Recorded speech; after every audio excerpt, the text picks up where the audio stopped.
Orang biasanya lebih kerap dengan mining. Ya, mining itu adalah menambang. Mining itu biasanya dilakukan pada umumnya itu di cryptocurrency terdahulu, yaitu Bitcoin. Nah, tapi di Metaverse ini kita menggunakan metode terbaru dalam hal distribusi atau mendapatkan force coin di awal itu dengan namanya multi mining. Ya, jadi multi mining itu sendiri itu artinya sebuah program smart contract yang didesain untuk mendistribusikan force coin. Nah, jadi di tampilan akademi ini teman-teman bisa melihat ya, ada perbedaan antara mining yang pada umumnya multi mining itu orang memahaminya adalah menambang. Dalam hal ini menambang dalam arti tradisional menggunakan basic berupa CPU modifikasi dan beberapa elemen lain yang jelas itu menggunakan semacam komputer yang dimodifikasi atau mesin yang dibuat khusus untuk menambang suatu aset, dan itu menggunakan daya listrik.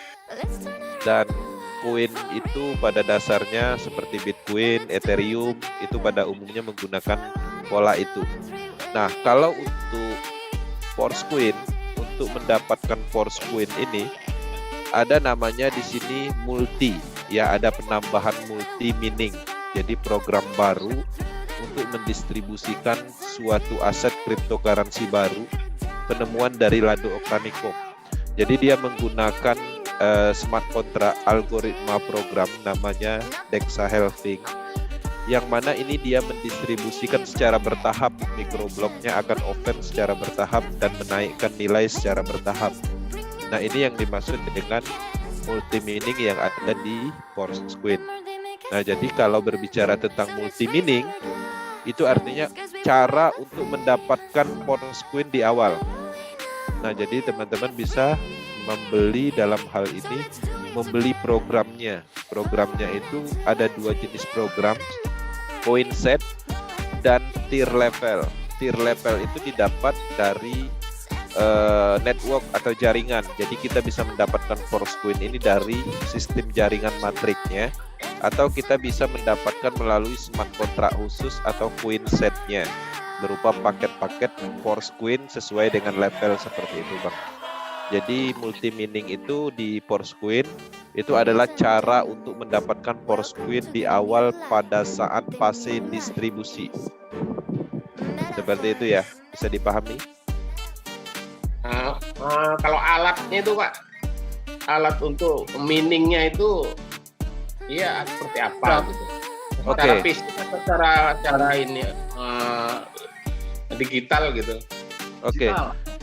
Ya, jadi di dalam alatnya atau mendapatkan alat mining force coin ini dia menggunakan program smart contract, Bang. Jadi program aset yang tier program itu adalah alatnya. Alatnya ya. Iya. Itu yang kalau di force coin. Tapi kalau pemahaman orang pada umumnya, mining itu adalah alat berupa CPU modifikasi. Jadi kalau teman-teman ingin mining Bitcoin misalnya, itu ada banyak dijual di marketplace. Buat aja misalnya alat menambang Bitcoin. Di situ ada harganya. Ada yang 60, 80 juta. Nah, jadi artinya ada pemahaman baru di dalam cara mendapatkan cryptocurrency. Ya, orang pada umumnya mining itu menambang menggunakan mesin CPU seperti itu. Tapi di Metaverse Coin menggunakan program aset yaitu smart contract dengan metode Dexahelfing. Nah, itu adalah alat mining yang orang ketahui pada umumnya. Oke.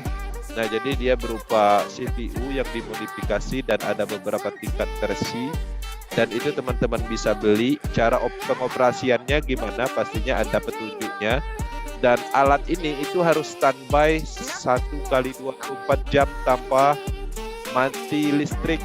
Kalau listriknya mati belum 24 jam maka akan kereset dari awal dan tidak menghasilkan blok atau mendapatkan koin baru. Nah, metode yang ada di Metaverse pastinya berbeda dengan pemahaman umum pada orang-orang yang ketahui menambang itu orang tahunya dengan menggunakan CPU atau alat fisik seperti itu. Jelas, Pak Rendo. Jelas Pak, jelas. Terima kasih. Nanti kita Oke. ya, cari-cari aja. Semoga jelas. Jangan Nah, jelas. Sedikit paham lah, jelas. oh, tahu-tahu belas. Jelas apa belas? Belas. Jelas. Pak. Tambah ilmu lagi Pak, nanti tak ketik. Jadi koin di Metaverse tidak ditambang dengan CPU modifikasi, tidak perlu hardware, tetapi ditambang dengan sistem halving dengan smart contract. Smart contract itu bentuknya program. Ya kita jadi tactile itu smart contract-nya tactile, Universe itu smart contract, NFT itu smart contract. Smart contract ada deretan program di mana program itu punya tujuan tertentu dan ditanamkan di dalam blockchain sehingga smart contract itu berjalan terus-menerus, tidak ada yang bisa menghentikan dan mempengaruhinya selama internet dan listrik itu